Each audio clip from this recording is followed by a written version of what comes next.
Olá, você vai assistir agora uma mensagem que pode transformar a sua vida.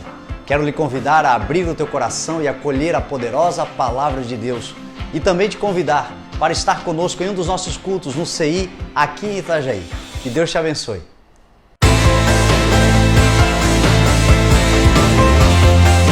Livro escrito pelo profeta Jeremias, capítulo 29.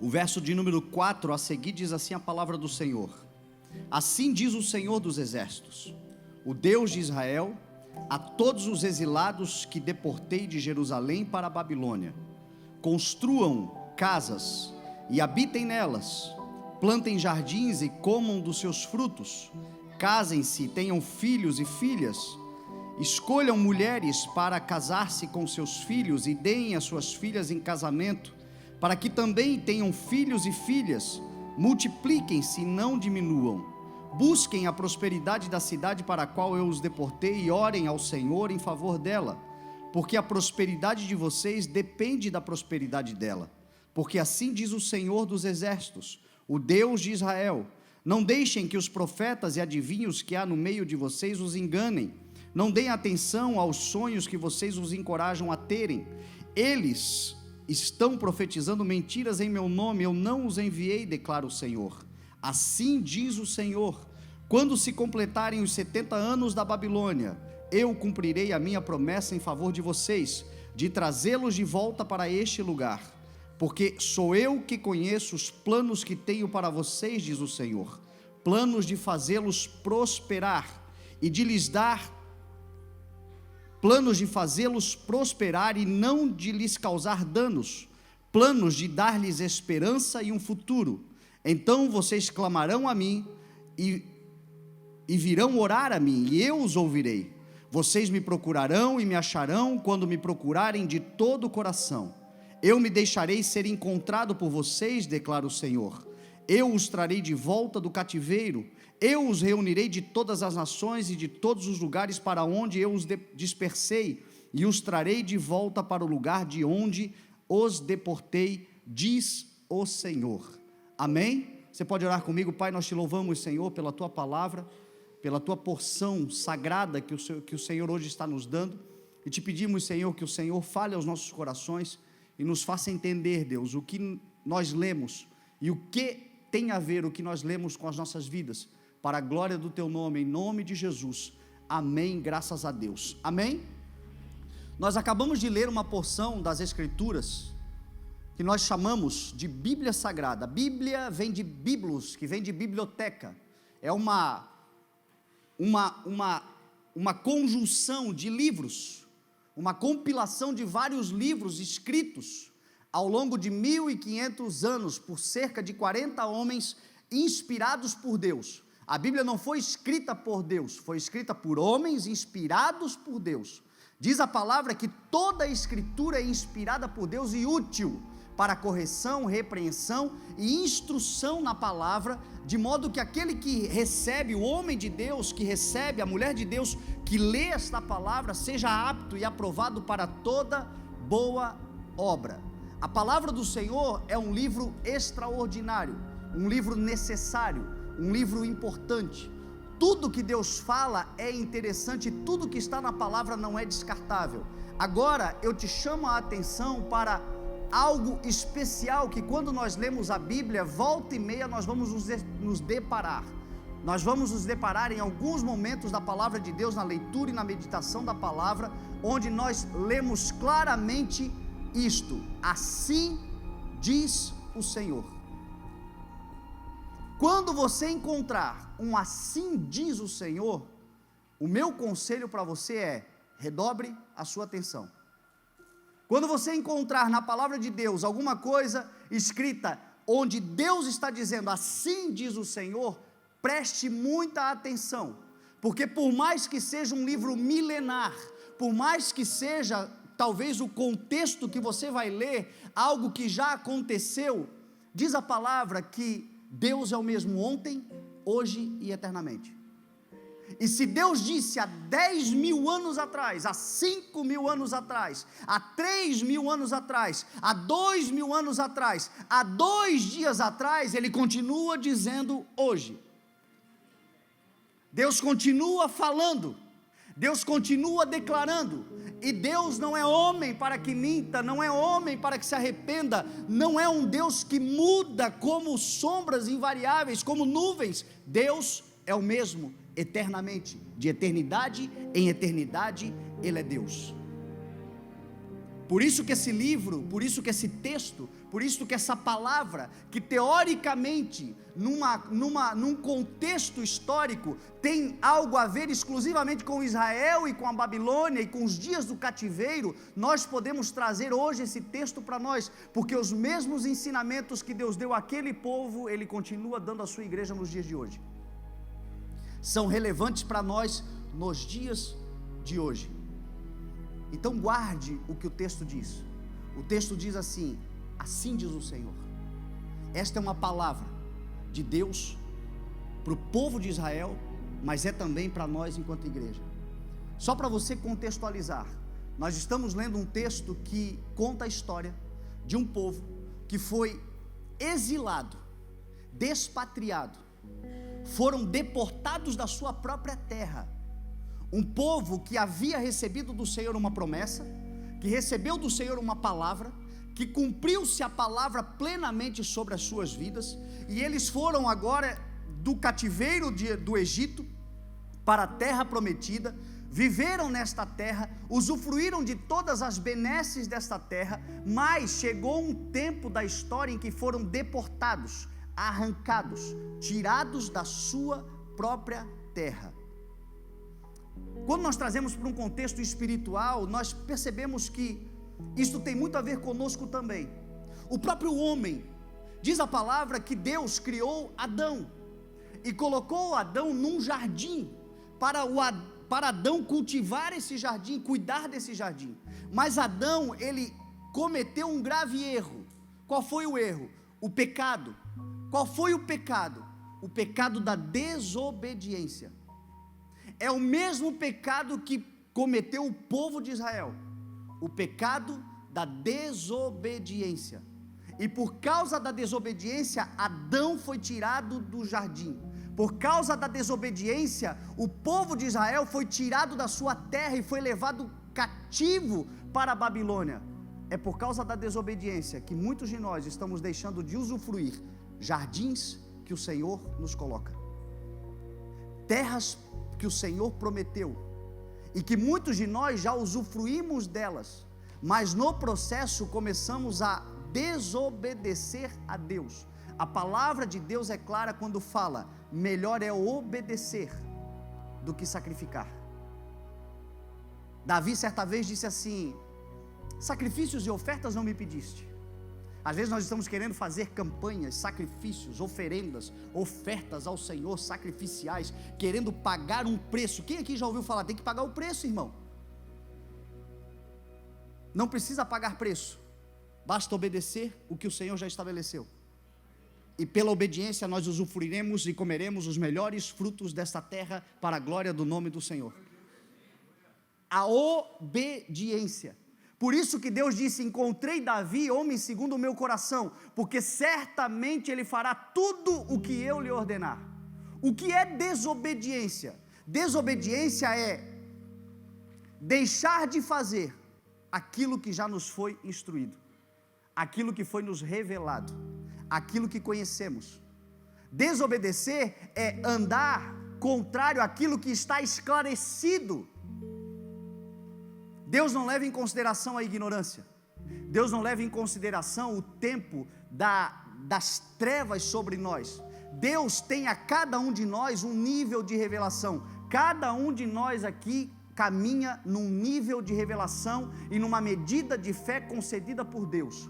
É por isso que Jesus Cristo falou assim: aquele que conhece a vontade do seu Pai e não o faz, receberá muitos açoites, mas aquele que não conhece e faz o que não deve fazer, receberá poucos açoites, porque a quem mais lhe foi dado, a mais lhe será cobrado, e a quem menos lhe foi dado, menos lhe será cobrado. Então nós não podemos aqui nesse momento nivelar todos no mesmo nível. Agora, o Senhor espera que no nível de revelação que eu e você tenhamos, nós caminhemos em obediência. E essa obediência vai nos levar a desfrutar, a termos segurança, abrigo e refúgio. E nada será capaz de nos afastar da terra que o Senhor nos colocou. O povo de Israel foi um povo que foi tirado, e era um povo que agora estava despatriado, como eu falei para você. Um povo que foi levado para um exílio, um povo que habitava em Jerusalém, cidade de paz, e agora foram levados para a Babilônia, lugar de confusão. Jerusalém significa cidade de paz, Babilônia significa lugar de confusão, porque todas as vezes que nós desobedecemos a Deus, nós somos tirados de um lugar de paz e vamos para um lugar de confusão. Quer arrumar confusão na vida? Desobedeça a palavra de Deus. Quer se meter em confusão? Fuja da palavra e da vontade do Senhor. O Senhor está chamando uma igreja para um conserto, para um alinhamento, para um tempo de uma nova vida e desfrutarmos de um novo lugar no Senhor. E o Senhor está dizendo para nós: eu só quero que vocês obedeçam. Obedeçam a minha palavra, obedeçam aquilo que eu estabeleci para vocês, porque quando nós não obedecemos, nós nos colocamos nesse lugar de confusão. Foi o que aconteceu com Israel. E Israel estava então agora na Babilônia, estava agora num lugar ruim, estava agora num lugar que não planejaram, estava agora num lugar que não queriam estar, estava agora num lugar que provocava a eles indignação, porque por mais que eles desobedecessem, eles carregavam os princípios do Senhor dentro do coração. Eles tinham a lei de Deus, eles tinham a palavra do Senhor, eles tinham uma memória de um tempo onde eles desfrutavam de uma terra que manava leite e mel, e agora eles estavam então num ambiente de confusão, num ambiente de idolatria, num ambiente pecaminoso, e por mais que eles estivessem ali, porque desobedeceram, a sua essência pertencia ao Senhor, os seus princípios eram princípios no Senhor. E o que isso tem a ver conosco? Nós como igreja passamos pela mesma coisa. Nós como igreja vivemos um conflito, porque nós como igreja também somos despatriados. Diz a palavra que nós somos peregrinos e forasteiros nessa terra. Diz a palavra que nós também estamos esperando uma pátria celestial. Diz a palavra que nós também estamos aguardando por um grande dia, aonde viveremos novos céus e nova terra, num reino onde a justiça prevalece e permanece.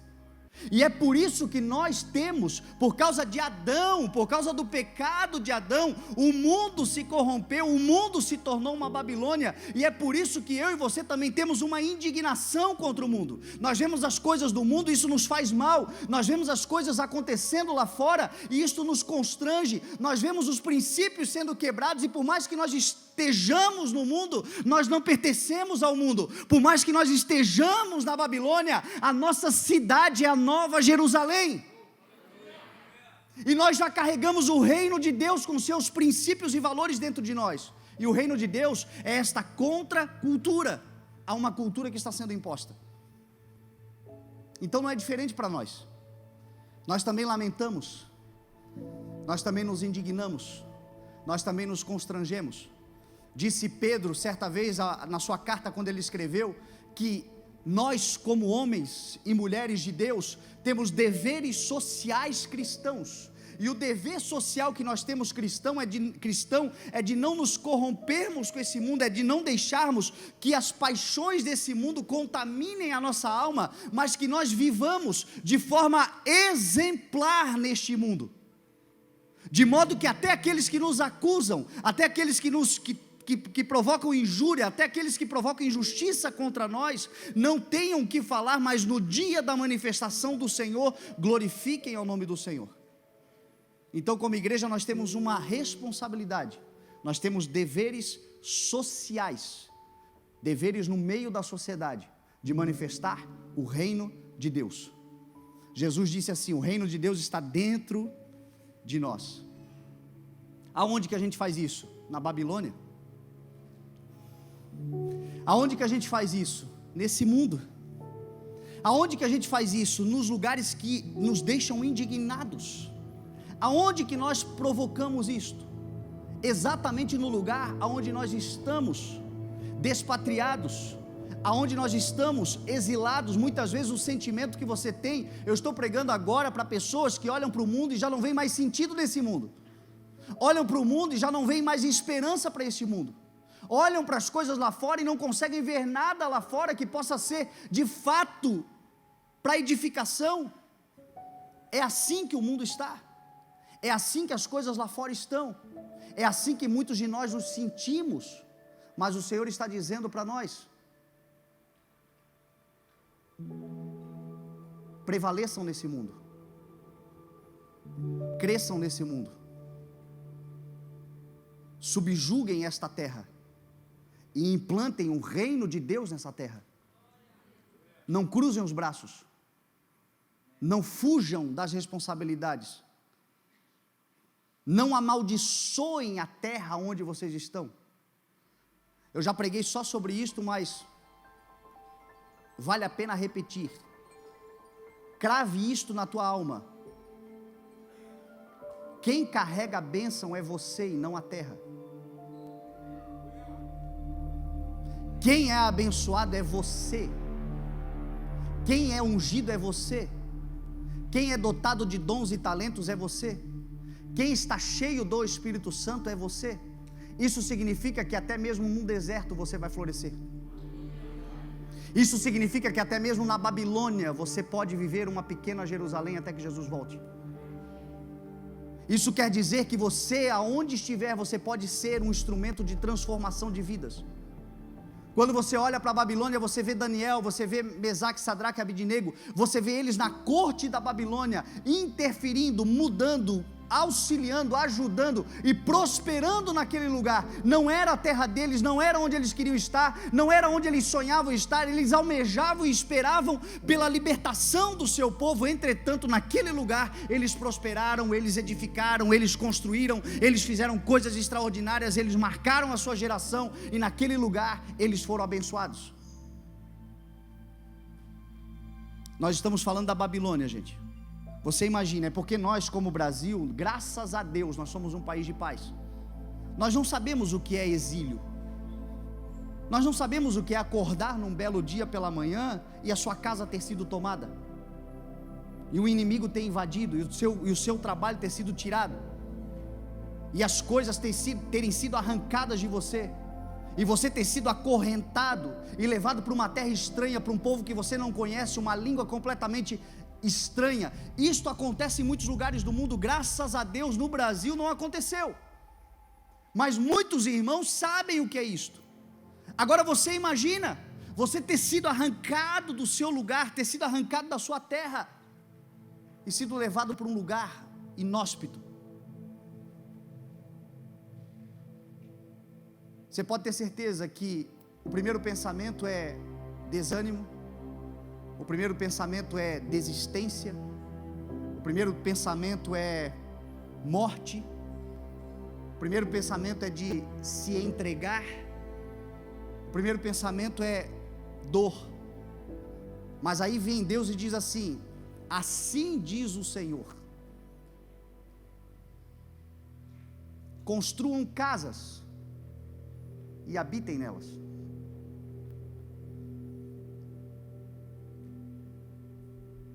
Construam casas e morem nelas. Aonde, Senhor? Aí na Babilônia. Aonde, Deus? Nesse lugar de confusão que você não gostaria de estar. Aonde, Deus? Nesse mundo corrompido. Aonde, Senhor? Nesse lugar que eu já não suporto mais. Tem gente aqui que está me entendendo. Construa casa nesse lugar e habite nela. Você tem duas opções nessa vida: ser um construtor ou um demolidor.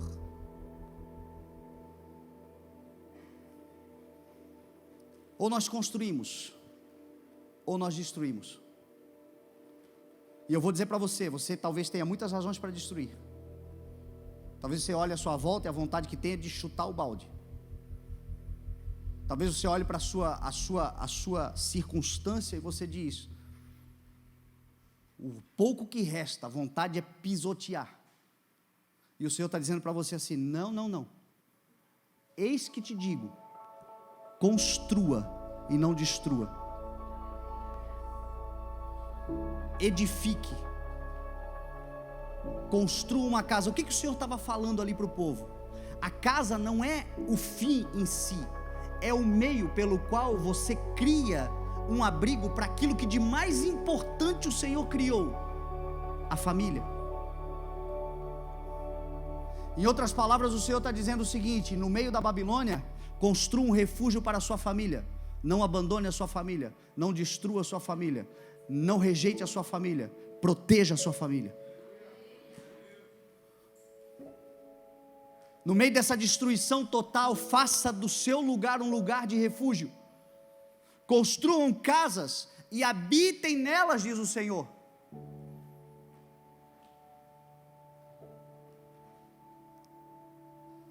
Nós temos essa palavra do Senhor. Família é um projeto de Deus. E é por isso que o inimigo tem trabalhado de forma tão cruel para destruir famílias. Porque eu e você sabemos que a família é a célula máter da sociedade. Eu e você sabemos que toda a história da humanidade foi construída a partir de um homem, de uma mulher e da sua prole. E hoje muitos de nós estamos sendo atacados dentro dos nossos lares, dentro das nossas casas. E às vezes nós olhamos e achamos que é por culpa do mundo e que nós não temos o que fazer. O Senhor está dizendo assim: não, eu te dei elementos poderosos para você edificar uma casa que uma tempestade não é capaz de derrubar.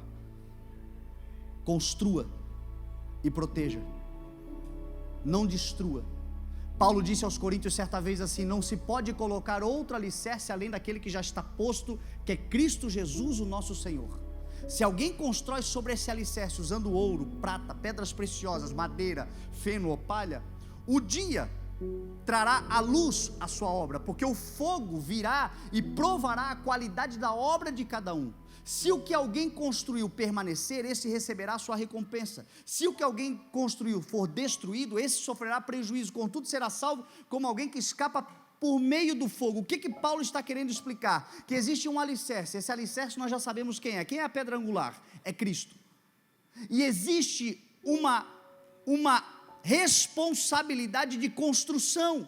É esta casa edificada sobre Jesus. Não se pode pôr outro alicerce, mas sobre esse alicerce podemos construir usando ouro, prata, pedras preciosas, madeira, feno ou palha.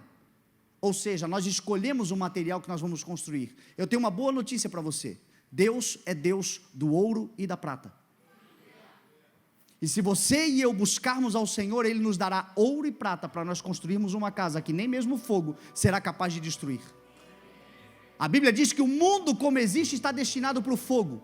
O grande dia do Senhor é um dia de fogo, um fogo que destruirá tudo aquilo que no mundo hoje, esse sistema mundano hoje estabeleceu. Mas em nome de Jesus eu quero declarar: tu e a tua casa não serão destruídos no dia do fogo, porque nós e a nossa casa construiremos sobre Jesus algo baseado naquilo que Ele nos dá. E o que Ele nos dá é ouro, é prata e é pedras preciosas, não é madeira, nem feno, nem palha. Construa a casa e habite nela. Faça da tua casa um lugar de refúgio e de habitação. Aonde? Na Babilônia.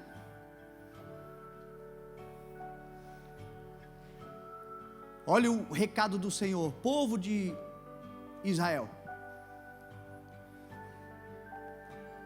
Os dias são de tribulação, vocês vão passar aí 70 anos.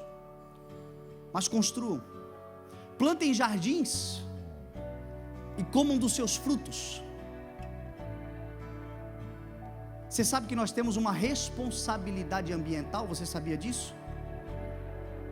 Você sabia que nós, como povo de Deus, nós temos... Qual foi a primeira missão que Deus deu para Adão? Você sabe?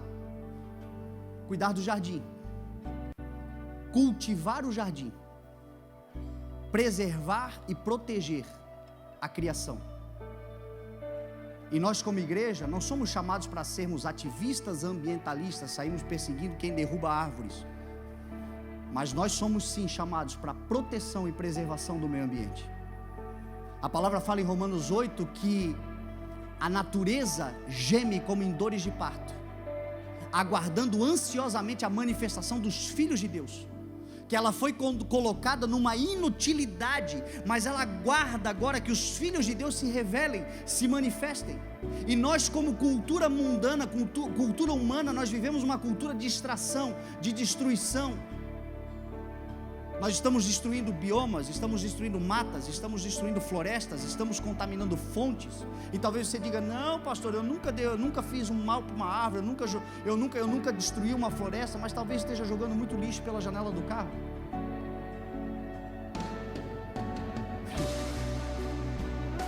E não estamos dando um bom exemplo.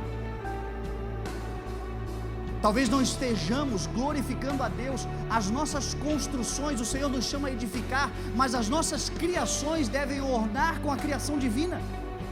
Eu não consigo entender alguém que é cheio do Espírito Santo e carrega o Senhor, que não é tocado pelo Senhor quando provoca um mal contra aquilo que Deus criou. Cheio do Espírito Santo, mas não pode ver um gato que quer colocar dentro do micro-ondas.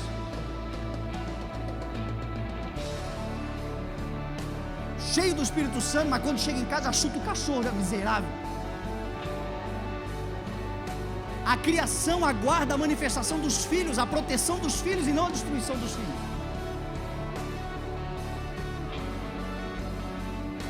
Cheios do Espírito Santo, mas muitas vezes contribuindo para a destruição de tudo aquilo que é vivo. E diz a palavra que tudo que respira louva ao Senhor. Então em nós existe um senso natural de Deus em nós, de preservação. E o Senhor estava dizendo para o povo da Babilônia: eles estão destruindo, eles estão estragando, eles não estão valorizando, mas a vocês eu digo: plantem jardins e comam dos seus frutos. Jardim aqui é floresta, é fauna, é flora, é toda a criação do Senhor. E o Senhor está dizendo a eles: plantem, comam dos seus frutos. Eu moro em apartamento, e apartamento é difícil você ter vida, né? É difícil você plantar, mas lá em casa a minha esposa deu um jeito de plantar 12 plantas, 12, tem até nome, é a Lindinha, a Vidinha, a Era. E ela de manhã cedo faz o café dela e vai lá regar as plantinhas e fala com as plantas. Eu fico dizendo: meu Deus, Senhor, será que tem alguma coisa errada? Quer agradar minha esposa, dá uma orquídea para ela, dá uma flor. Mas o que é isso? É um senso espiritual. Você tem um pedaço de terra, plante um jardim em nome de Jesus. Você tem alguma coisa lá na tua casa, glorifique a Deus cuidando daquilo que o Senhor criou. Seja um Adão e uma Eva nesta terra, zelando e cultivando aquilo que o Senhor criou, porque isto glorifica o nome do Senhor. Nesse mundo cinza, nesse mundo de pedra, nessa selva de pedra que nós estamos vivendo, se bem que a gente vive ainda numa cidade muito florida, muito abençoada, numa harmonia, nós vivemos um lugar muito abençoado por Deus com a natureza, mas a nossa casa, onde nós estamos, que nós nos levantemos como homens e mulheres que preservam, que plantam, porque nós vamos colher aquilo que nós plantamos. Casem-se e tenham filhos.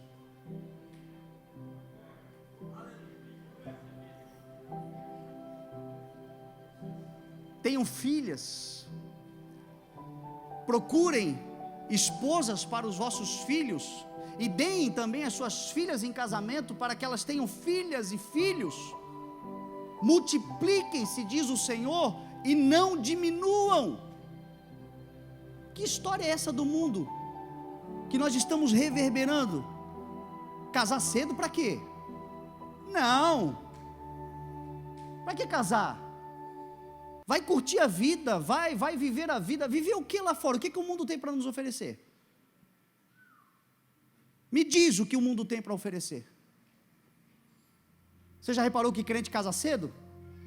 Glória a Deus por isso.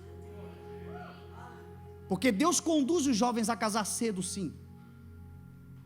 E casamento no Senhor será um casamento feliz em nome de Jesus.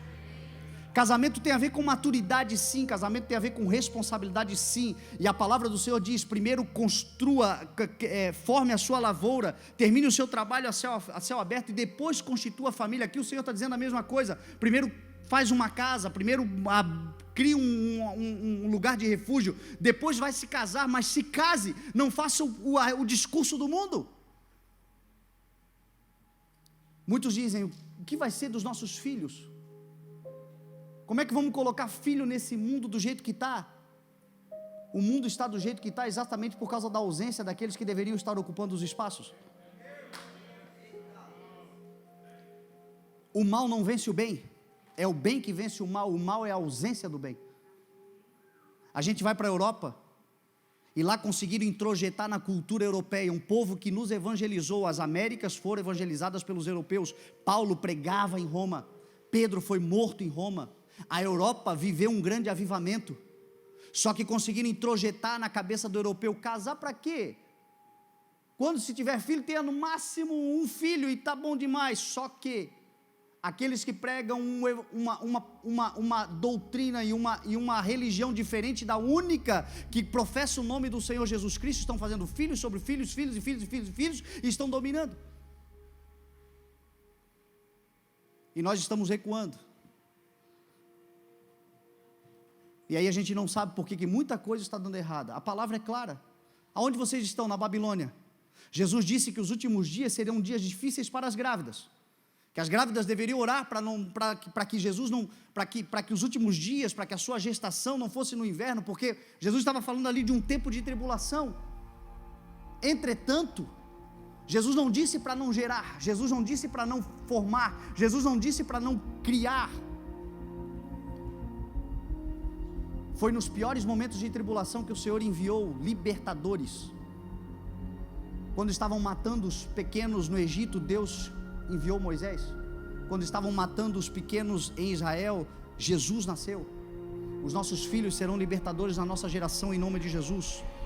Serão meninos e meninas cheios do Espírito Santo de Deus, e viverão para a glória de Deus, e nós vamos gerar, e vamos cuidar, e vamos instruir, e diz a palavra que se nós instruirmos os nossos filhos no caminho que eles devem andar, quando eles crescerem, eles não se desviarão. E mais do que nós gerarmos, incentivarmos os nossos filhos a gerar também. O texto é claro quando diz: procurem uma esposa para o seu filho, procure um bom marido para a sua filha. Eu tenho filha, eu sei que é difícil obedecer isso. Alguns levam a sério aquela história de dizer: a minha filha não vai casar, Jesus vai voltar antes disso. Tomara que volte antes disso, mas se não voltar, eu preciso arrumar, preciso incentivá-la a construir uma família. Eu quero uma casa, uma varanda grande, cheia de neto correndo em nome de Jesus, e olhar e dizer assim: glória a Deus, os meus netos, os meus filhos vão fazer a diferença nessa geração, e os seus netos e filhos vão fazer também em nome de Jesus. Nós não vamos recuar, nós vamos avançar, nós vamos ocupar os espaços, nós vamos reinar sobre a terra, nós vamos avançar, nós vamos crescer, nós vamos nos multiplicar. É a ordem do Senhor para a igreja. Não tenha medo, não. Não tenha medo de construir família, não tenha medo de constituir família, não tenha medo de pedir ao Senhor. Nós vivemos um tempo onde uma degradação moral enorme. Às vezes a gente vê famílias, casais tentando, desejando o máximo ter filhos, enquanto nós vemos outros 100% saudáveis, militando em favor de aborto, de morte, de destruição. Nós como igreja vamos dar uma resposta, e a nossa resposta é obedecer ao Senhor. Cresçam, multipliquem-se, dominem, subjuguem a terra, tomem os espaços, crie filhos no caminho do Senhor, e você não terá o que temer. Eu sei que criar filhos é padecer, filhos dão trabalho. Eu sei que a gente fala, eu tenho lá em casa adolescente, eu sei como é que é. Mas nós temos a nossa responsabilidade, apontarmos a verdade, apontarmos a direção, apontarmos o caminho, dizermos a eles o que é certo. E talvez a gente nem veja isso, mas eles carregarão um princípio poderoso, e na hora certa eles vão aplicar, e vão ser instrumentos de luz sobre essa terra, porque a igreja foi chamada para ser luz no mundo, em nome de Jesus. Então tem uma forma da igreja vencer na Babilônia, é a igreja começar a tomar os espaços. É a igreja começar a formar famílias. É a igreja valorizar o que Deus estabeleceu. É a igreja procurar viver a vontade do Senhor. É a igreja se expandir. É a igreja ser sal. É a igreja ser luz. Aí diz o texto assim: orem pela prosperidade da terra onde eu os enviei. Que terra é esta? A Babilônia. O lugar de confusão. Aonde, Senhor? Aonde vocês são escravos? Aonde vocês são dominados? Aonde vocês estão exilados? Aonde vocês estão sendo humilhados? O que vocês fazem? Orem pela prosperidade dessa cidade, porque a prosperidade de vocês depende da prosperidade dela. Meu irmão, isso é muito importante para nós hoje, porque nós vivemos um tempo de uma polarização terrível sobre a nossa nação, sobre o mundo. Eu sempre fui muito atento à política, sempre observei, sempre prestei atenção no sistema político da nossa nação desde criança. E eu me lembro um tempo da política, não faz tanto tempo assim, onde sempre houve embates, sempre houve oposição, sempre houve divergência de ideias, sempre houve, na história política da nossa nação e do mundo, sempre houve discordâncias. Só que as nossas divergências, elas eram limitadas ao período eleitoral, ao tempo de campanha eleitoral, onde cada um expunha as suas ideias, e aquele que melhor fosse aceito no sistema democrático, se elegeria, e uma vez eleito agora, vai governar. E não faz tanto tempo assim, onde alguém que fosse eleito, uma vez eleito, agora ele procurava os adversários e formava uma coalizão para governar, e a oposição ia para o lugar dela. E qual era o lugar da oposição? Fiscalizar, cobrar celeridade, prestar atenção, exigir daquele que estavam governando, ser um instrumento de fiscalização, mas nunca de destruição a qualquer custo, nunca trabalhar para derrubar a qualquer custo, nunca trabalhar para travar progresso a qualquer custo. Guarda uma coisa no teu coração, meu irmão: nós somos a igreja do Senhor, nós somos uma contracultura, a cultura imposta. Você crê nisso em nome de Jesus? Nós somos um povo diferente. Guarde o que Jesus falou: reino dividido não subsistirá, nação dividida não prosperará. Nós não somos chamados para participar de confusão, de divisão, de dissensão. Nós somos chamados para orar, para interceder, para clamar ao Senhor, e o Senhor mudará a história da nossa nação. Esta é a palavra de Deus para as nossas vidas. Nós vivemos aqui em Itajaí, recentemente nós tivemos uma campanha eleitoral, e nós tivemos vários candidatos. Talvez o candidato que você queria que ganhasse não ganhou, mas a pergunta que eu te faço é: você tem orado por quem ganhou? Nós estamos orando? Olha o que Deus diz: ore pela prosperidade da cidade. É Nabucodonosor que está governando. Paulo disse aos romanos assim: sujeitem-se à autoridade constituída. Era Nero que estava governando. Nero, que no ano 64 incendiou Roma e usou cristãos para incendiar. E Paulo escreveu aos romanos dizendo assim: sujeitem-se à autoridade constituída. Jesus, quando foi provocado assim, insurgir contra a autoridade, ele disse assim: dei a César o que é de César. Sabe quando é que a cidade vai prosperar? Quando nós nos levantarmos em clamor, orando pela nossa cidade, porque a prosperidade nossa depende da prosperidade da cidade em que nós estamos. É o que diz a palavra. Quando nós tivermos a oportunidade de mudar, mudamos, votamos, fazemos campanha. Tudo isso é lícito para quem gosta quem quer se candidatar, se candidate, quem quer se expor, se exponha.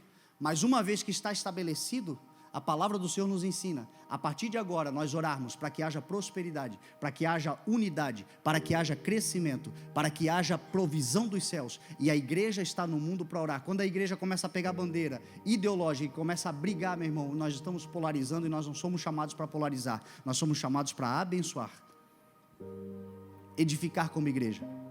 Quer prosperar? Não amaldiçoe a terra que você está.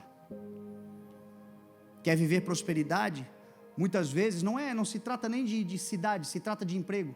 Está trabalhando, está no emprego e está amaldiçoando o patrão.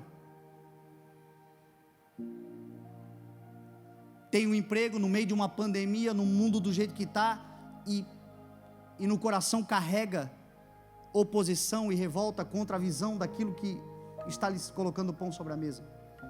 E o Senhor está dizendo: não, ora pelo teu patrão, abençoa. Chega lá naquele ambiente de trabalho, talvez seja uma Babilônia, um lugar de confusão, um lugar que você não gostaria de estar, mas é onde você está. Guarde no teu coração, lembre-se do que eu falei no início da mensagem, você carrega a bênção. Talvez o lugar seja de confusão, mas nesse lugar você vai prosperar em nome de Jesus, vai colocar pão sobre a mesa da sua família, vai viver uma vida linda, maravilhosa, vai receber do Senhor provisão, e talvez montar o seu próprio negócio a partir daí. Mas ore para que o Senhor abençoe, porque a bênção do Senhor não acrescenta dores. Deus, para nos abençoar, não precisa destruir ninguém. A bênção do Senhor enriquece, e com ela Ele não acrescenta dores. Pode guardar isso no teu coração. Você carrega uma promessa do Senhor? Deus, para te abençoar, não vai precisar provocar dor em ninguém. Deus pode te abençoar, a partir do nada pode fazer grandes coisas sobre a nossa vida em nome de Jesus. E é por isso que o texto está dizendo: orem pela prosperidade da cidade, dessa Babilônia. É por isso que Paulo disse aos romanos: sujeitem-se às autoridades constituídas, porque aquele que se insurge contra a autoridade se insurge ao que Deus estabeleceu. É por isso que Jesus conhecia Herodes. Jesus chamou Herodes de raposa velha, porque ele conhecia o caráter de Herodes, mas ele nunca disse para o povo se insurgir contra Herodes. Ele disse: dá a César o que é de César, porque para serem abençoados vocês não dependem de governo, vocês dependem de mim, porque sou eu que conheço os planos que eu tenho para vocês, diz o Senhor, planos de fazê-los prosperar e de não lhes causar dano. É o que o texto disse.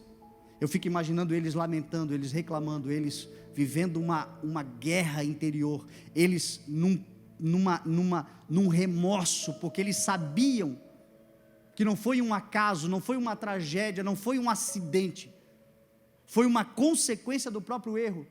Mas Deus, que tem um amor, que é a causa de nós não sermos consumidos, e a sua misericórdia que se renova a cada manhã, e a sua misericórdia que triunfa sobre o juízo, mesmo eles sendo tão pecadores, tão desobedientes, o Senhor olhou para eles e falou assim: assim diz o Senhor, sou eu que conheço os planos que eu tenho para vocês, e os planos que eu tenho para vocês são planos de prosperidade e não de dano. Esses são os planos que o Senhor tem para nós. Algumas versões aí dizem assim: planos de paz, porque a palavra original é shalom, e o shalom é esta totalidade, é a paz, é a saúde, é o bem-estar, são os recursos. Isto tem a ver com o shalom de Deus, e é isso que o Senhor tem para a nossa vida, e é isso que o Senhor tem para a sua casa. O Senhor tem planos de paz, o Senhor tem planos de bem-estar, o Senhor tem planos de saúde, o Senhor tem planos de recursos, tudo na medida exata para que você cumpra plenamente o seu propósito. Eu não sei se o sonho de Deus para a sua vida, se o projeto de Deus para a sua vida custa milhares ou milhões, eu sei que o Senhor tem o recurso, e Ele certamente te dará, porque os planos de Deus para você são planos de prosperidade e não de dano. Aonde? Nessa Babilônia. Nesse mundo você vai glorificar o nome do Senhor. Nesse mundo, se nós cumprirmos os nossos deveres sociais, se nós nos responsabilizarmos, se nós sermos homens e mulheres diferenciados, nós comeremos os melhores frutos dessa terra em nome de Jesus. Na Babilônia eles prosperaram, na Babilônia eles conquistaram, na Babilônia eles viveram grandes coisas. A Babilônia ensinou muito sobre tudo que eles precisavam aprender, que eles não tinham ainda entendido, e eles foram trazidos novamente para o seu lugar, para a sua terra, porque a misericórdia certamente triunfará sobre o juízo. Talvez alguns de nós aqui estejamos vivendo um tempo de Babilônia, de dificuldades, resultado e consequência da nossa própria insensatez, mas guarde essa palavra: assim te diz o Senhor, os planos do Senhor para você não são planos para você morrer na Babilônia, são planos para te tirar daí mais forte do que quando você entrou, em nome de Jesus. planos para melhorar, para qualificar, planos para preparar, planos para te capacitar para viver o novo do Senhor. Dar a vocês esperança e um futuro. E aí o texto termina dizendo o seguinte: então vocês virão a mim, e orarão a mim, e eu ouvirei. Vocês me buscarão e me acharão, quando me buscarem de todo o coração. Sabe por quê? Porque nós somos aquele povo que vamos crescer e avançar, vamos usufruir, vamos receber o que o Senhor tem para nos dar, mas mesmo depois de receber, continuaremos na presença do Senhor, continuaremos dependendo do Senhor, continuaremos servindo ao Senhor, porque Deus é Deus de águas verdejantes, de pastagens verdejantes, de águas tranquilas, mas é Deus também que passa conosco em vales. É tal como Davi no Salmo 23, o Senhor é meu pastor, de nada terei falta. Ele me conduz por pastagens verdejantes, restaura o meu vigor, me leva a águas tranquilas. Ele é o Senhor que me encaminha pela vereda da justiça por amor do seu nome. Mesmo quando eu passar por um vale de sombra de morte, eu não temerei mal algum, porque Ele estará comigo, a sua vara e o seu cajado me consolam, diz a palavra. Ele prepara um banquete para mim à vista dos meus inimigos, unge a minha cabeça com óleo, me honra. Davi escreveu tudo isso, mas o verso 6 ele disse assim: certamente a bondade e a fidelidade do Senhor me acompanharão, e eu voltarei à casa do Senhor por todos os dias. Deixa eu dizer uma coisa para você, um conselho para nós encerrarmos a mensagem. Não se afaste da casa de Deus. A Babilônia está aí fora. Os manjares estão sendo colocados na mesa de Nabucodonosor. Mas a casa de Deus é chamada de igreja do Deus vivo. É nesse lugar que nós nos fortalecemos. É nesse lugar que nós somos formados em sabedoria. É neste lugar que nós temos força. É na casa de Deus. Quando nós voltarmos, certamente voltaremos à casa do Senhor enquanto vivemos, até que Jesus Cristo volte. Nós somos o povo de Deus, a igreja do Senhor Jesus, um povo de comunhão, um povo de unidade, um povo de força, um povo de relacionamento, um povo que não se afastará. Não se esqueça que a pandemia tentou fechar a igreja, tentou nos afastar, tentou nos impedir de congregarmos, mas o Senhor certamente entrou com providência e nos deu a capacidade de nós mantermos unidos, e é por causa da unidade da igreja que nós estamos vendo o Senhor intervindo na nossa cidade em nome de Jesus, movendo-se em nosso favor em nome de Jesus. Nós vamos sair daqui e vamos para a Babilônia. Você vai sair daqui hoje e você vai para esse lugar de confusão. O mundo está uma confusão, mas você vai com uma palavra do Senhor, você vai cheio do Espírito Santo, você vai com sabedoria que te torna mais poderoso do que uma cidade cercada por valentes, você vai com instrução clara do Senhor, e você vai aplicar, e você vai viver, e depois você volta, e você se renova, e você se fortalece, e voltaremos à casa do Senhor enquanto vivermos. Cadê o povo que vai construir aqui na Babilônia? Cadê o povo que vai acreditar e depender do Senhor aqui na Babilônia? O Senhor disse para o povo: são anos de tribulação, são 70 anos, depois eu virei em auxílio a vocês. Jesus disse isso para nós não sabemos quanto tempo será, mas Jesus disse que uma grande tribulação, um tempo de adversidades, um tempo de dificuldades viria sobre nós, mas imediatamente após aquele dia, diz a palavra, o sol escurecerá, a lua não dará a sua luz, os poderes celestes serão abalados, as estrelas dos céus cairão, então se verá o Filho do Homem vindo com grande poder na sua glória eterna, cercado dos seus anjos, e todo olho verá. E ele diz que ele soará uma trombeta, e esta trombeta juntará todo o seu povo de um lado a outro no céu. Este é o grande dia do Senhor. O que eu quero dizer para você? Não há tribulação que permanecerá para sempre. Não há tribulação que permanecerá para sempre. Então não desista da vida, não desista do amor do Senhor, não desista da confiança. Está na Babilônia? Construa casa. Está na Babilônia? Plante jardins. Está na Babilônia? Case, gere filhos, Deem os seus filhos em casamento. Produzam o reino de Deus e vivam uma cultura que se sobrepõe a qualquer cultura. A cultura do reino de Deus sobre essa terra. Está na Babilônia? Conheça os planos de Deus, a vontade do Senhor que é boa, agradável e perfeita. Está na Babilônia? Não se esqueça de fazer como Daniel, que 3 vezes ao dia parava tudo e ia orar ao Senhor. Mesmo na Babilônia, ele procurava um lugar de adoração, de oração, virava-se para Jerusalém, porque ele aguardava um dia que ele pudesse voltar para Jerusalém, a terra de paz, o lugar de paz. E nós também estamos esperando uma Jerusalém celestial que descerá do alto.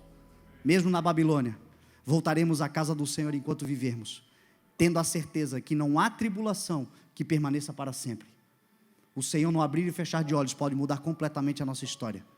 Até lá, que o Senhor nos veja trabalhando, porque essa é a vontade do Senhor para nós. Quando vier, que não nos pegue dormindo. Quando vier, que não nos pegue enterrando talentos. Quando Ele vier, que Ele nos encontre produzindo, trabalhando, vivendo, acreditando, cheio de esperança, projetando, vivendo uma vida para a glória do Senhor. Mesmo na Babilônia, nós seremos abençoados em nome de Jesus. Você crê em nome de Jesus? Então vamos nos colocar de pé e vamos orar.